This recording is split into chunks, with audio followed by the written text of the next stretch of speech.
Well, talking now, see, we've got another good transition into Trump because he just issued, this is hot off the press, Larry. Maybe you didn't even see it yet.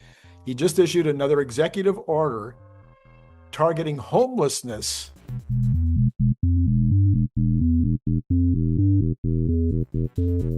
I saw it. He says, I love it. Treatment over housing.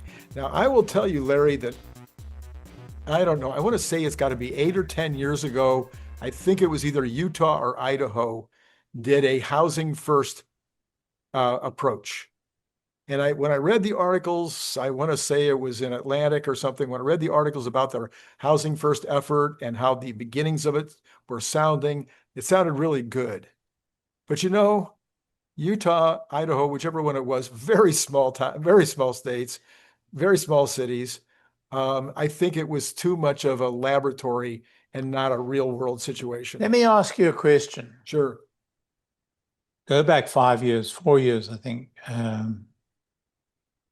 to Miami, Florida. Okay. I haven't been to Miami since then.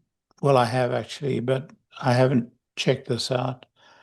But I was in Miami for the All-In conference, I think it was 4 years ago, 4 years ago.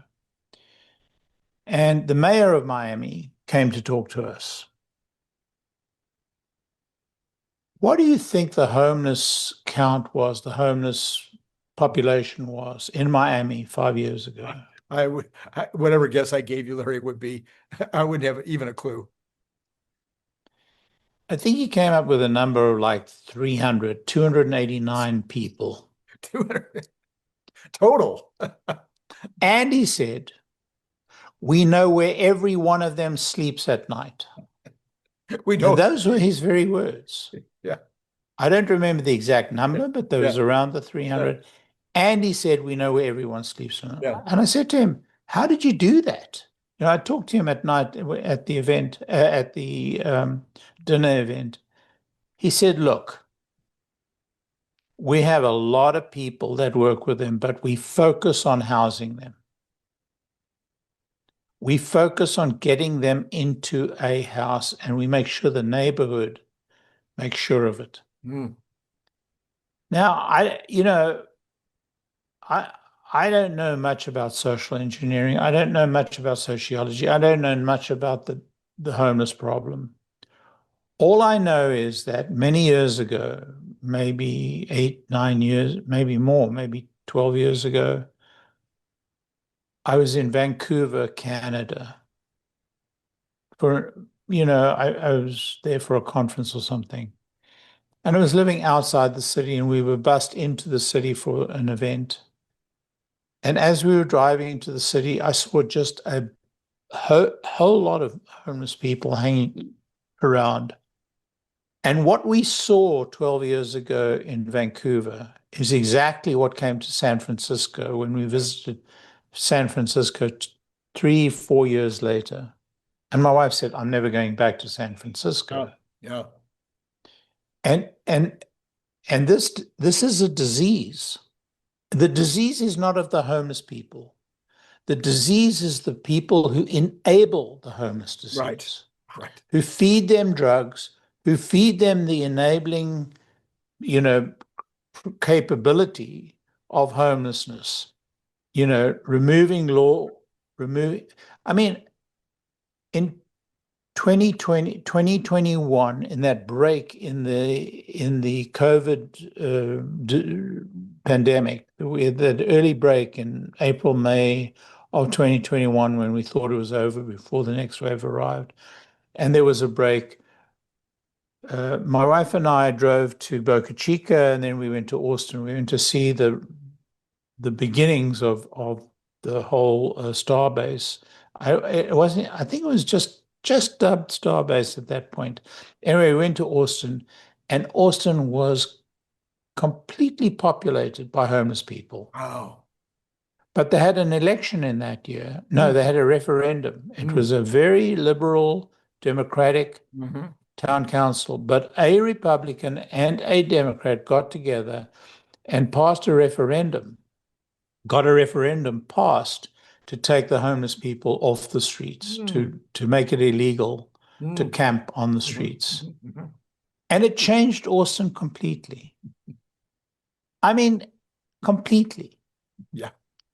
Homelessness is not a problem of the homeless people. It's a problem of the liberal Democrat conception of how to treat people and how to throw money away to these nonprofits. Look, we have to talk about nonprofits in this country.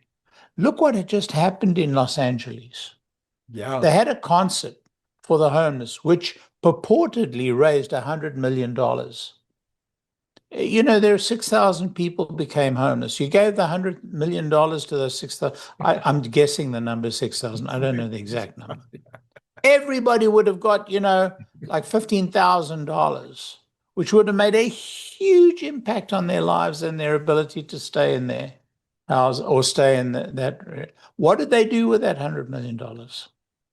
They gave it to nonprofits. They gave it to NGOs. And what Right. did those NGOs do with it? Frittered it away. Pissed it away into the wind. Right. Sorry for that's the right, Yeah. expression. They pissed it away into the wind. Yeah. Yeah. Or, to be more precise, they handed it to friends and family. Sure. I mean, we have to come to terms in this country with this liberal, industrial society. These people who have got hands in the pockets of the poor and taking the money out of the pockets of the poor and putting it into the pockets of their rich relatives and friends. Judges with children in NGOs. Yeah, right. Politicians with wives and children in NGOs, and billions of dollars going to these NGOs and the money disappearing. Right. Yeah, well, that certainly has been exposed during this administration, and maybe we've got 4 years to figure out how to really stop it. We have to stop it because it is destroying the fabric of this society. In Canada, it's become institutional. Right. In the United Kingdom, it's become institutional. But we have to stop it here, because if we stop it here, we will give courage to our brothers and sisters in the United Kingdom, in Canada, in France, in Germany.